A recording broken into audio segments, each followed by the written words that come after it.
Next, we've got 10-8 suited in the small blind while the straddle's on. The hijack limps in for 10. We've got a hand that's fun to see a cheap flop with. I call, under the gun checks, the flop comes 9-6-6 rainbow. We've got a gutter. It's not all that interesting, especially on a paired board. Everyone checks. The turn is the 7 of spades, giving us the 10 high straight. Now things are heating up. It's time to build the pot. I bet 20. Small bets aren't getting folds, and that's okay by me right now. Under the gun and the hijack both call. 3 of us are still in. The river is the 5 of spades, completing the backdoor flush draw and putting 4 to the straight on board. We're downgraded. I check for pot control. Under the gun bets 50. It's tough for this to be a bluff. It seemed likely that one of our opponents could have been on a spade draw, and now we're beat. The hijack folds. When we check for pot control with relatively strong hands, I'm not inclined to fold. I call. Under the gun reveals that he took himself to Value Town with 8-5. He rivered the straight, but his is only 9 high. Both of our cards play to give us the victory. We're finally seeing some pots come our way. I'm still stuck a lot, but conditions are good for us to possibly make a big comeback. I'm optimistic. We're dealt 8-4 suited on the button. A player in middle position limps in. Jake calls from the cutoff. Ordinarily, we can fold a trash hand like this, but we just might be able to win a big pot if we can connect well with the flop. We only have to make a small investment, and this hand can at least hit a straight or flush using both cards. I call, small blind calls, the big blind checks. We're going 5 ways to the flop. Texas heads up. It comes ace jack 8 rainbow. We've got bottom pair and a backdoor flush draw. Checks to the cutoff. He bets 15. We've got enough going for us to advance to the next round. I call 1 time. Small blind, big blind, middle position player fold. It's down to heads up. The turn is the 8 of clubs, giving us trips. This gives the cutoff some concern, and rightfully so. He checks. When we make unexpected strong hands, I like going with large sizings. I bet 40 to build the pot. I'm going to go large again on the river if we get called. Jake isn't a believer, and I don't blame him. I won't have too many strong combos after limping in pre-flop when 2 Broadway cards come out on the flop. Jake calls. He's in trouble. The dealer puts out the 4 of clubs, giving us runner full house. The cutoff checks. We're going to be blasting away. I bet 125 going for max value. It could look like we're trying to buy it with a missed straight draw, or maybe we've got a weak ace and we're betting big to get the opponent off of a chop. In reality, we got a dream run out. Jake's trying to put it all together. We're at the top of our range, really hoping for a call. Jake can't get away. He calls. We turn over the improbable full house. Jake is nice enough to show for you guys. He got unlucky with ace 3 of diamonds. Like many of the people working on Las Vegas Boulevard, we sucked out and got paid. Jake understandably felt obligated to call on the turn river after taking a more passive line. Now we've got Queen Jack of Hearts in the small blind with the straddle on. The hijack limps in for 10. Our suited Broadway is a good enough hand to raise and isolate the limper with. I raised to 60. No one likes folding pre-flop. The under the gun straddler calls. The hijack calls for 50 more. We're going 3 ways to the flop out of position. It comes 10-9-8 with 2 spades. We've got the absolute nuts with multiple opponents. I've been patiently waiting for a spot like this all day. We're charging full steam ahead. I bet 125. Under the gun disappointingly folds. We need the hijack to come through. He's the best and very dependable. He calls a fairly large bet. Now we need a blank, and this is the tough part because there aren't a ton of cards that can come out that don't complete a flush, pair the board, or put 4 to the straight out there. The turn is the 6 of clubs. It puts 4 to the straight on board, but that might actually help us in this instance. We won't have many 7s in our range after raising from the small blind pre-flop, but the hijack might have just improved to get himself in a whole lot of trouble. I bet 200. It's less than half the pot to make it look like I'm trying to get to the river without paying a fortune, and perhaps I'll even fold to a raise if the opponent hits the low end of the straight. It's a bait bet. The hijack falls for it, raising to 650.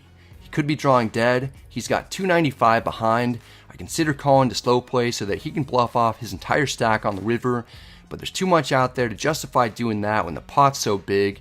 I can't imagine that he's folding almost anything for such a small amount more anyway. We can just get it in now. On.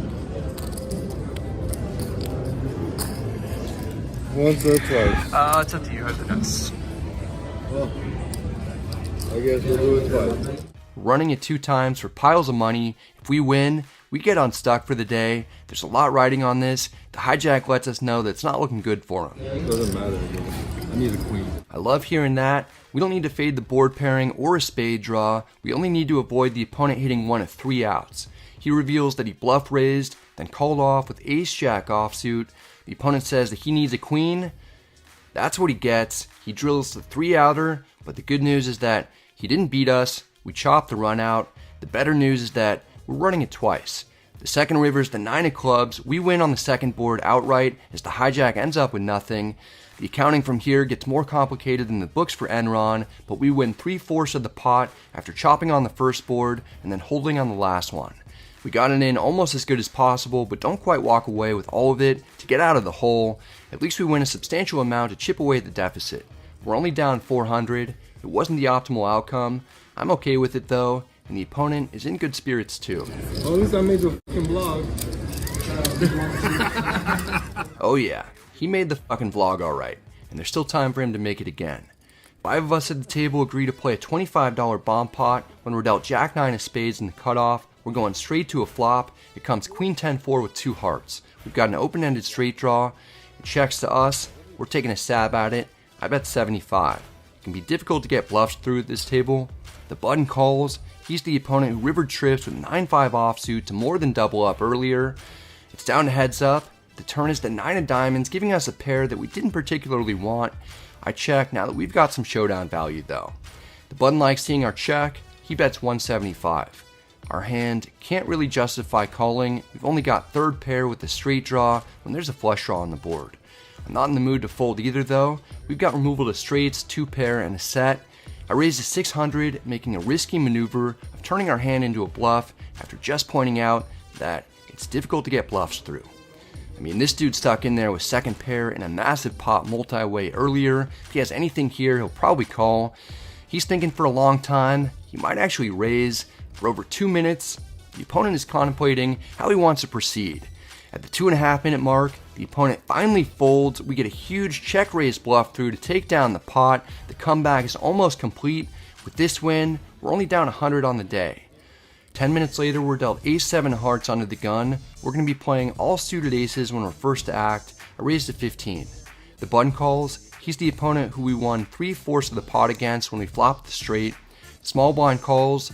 Jake calls in the big blind as well. We're going 4 ways to the flop. It comes 9-6-5 with 2 hearts. We've got the flush draw with a gutter and 1 over. It checks to us. Ordinarily, this wouldn't be that great of a flop for our early position opening range. It is this time though. I make a small wager at 25. The button likes the price. He calls. The small blind and big blind fold. It's down to heads up. The turn is the 5 of clubs pairing the board. It isn't a very good card for us. I slow down and check. The button immediately takes a black chip from his stack. He bets 100. He's got less than 250 remaining. I'm not folding for 100. I turn our hand into a semi-bluff, jamming for 343 effective. There's no snap call from the opponent. He's at least got to think about it, so we're not drawing dead.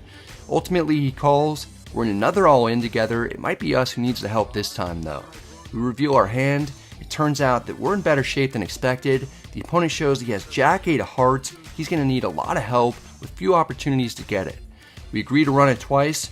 The first river is the ace of diamonds. We make top pair even though we didn't need it. We did it just to rub it in. To double rub it in, we drill the ace of spades on the second river. The opponent got 1/4 of that other pot, but it finds its way back to our stack eventually here as we scoop to finally be winning for the first time today after several hours of playing. It's time to rack up.